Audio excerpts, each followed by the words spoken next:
Hey guys, in this video I'm gonna show you how you can connect Apple Pay to your Wix website. So from the main page of Wix, we want to search for payments.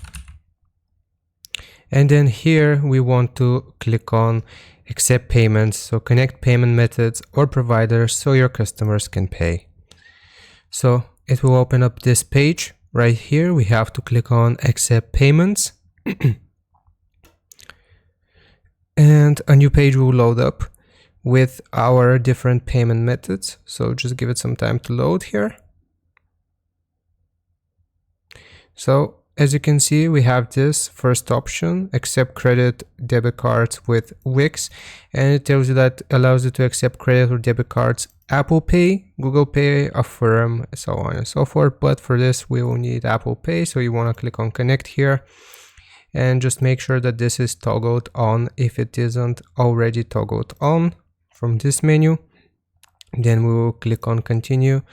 And if it asks us for any further verification, then we can accept it. But as you can see now, we have already completed it. So Wix payments are connected and now we can accept Apple Pay. So hope this helps you out. If you want to connect it, you will need to upgrade to premium here, as you can see. So you just gotta click on upgrade, and then this will connect your Apple Pay to Wix. So hope this helps you out. Leave a like and sub. I'll see you next time.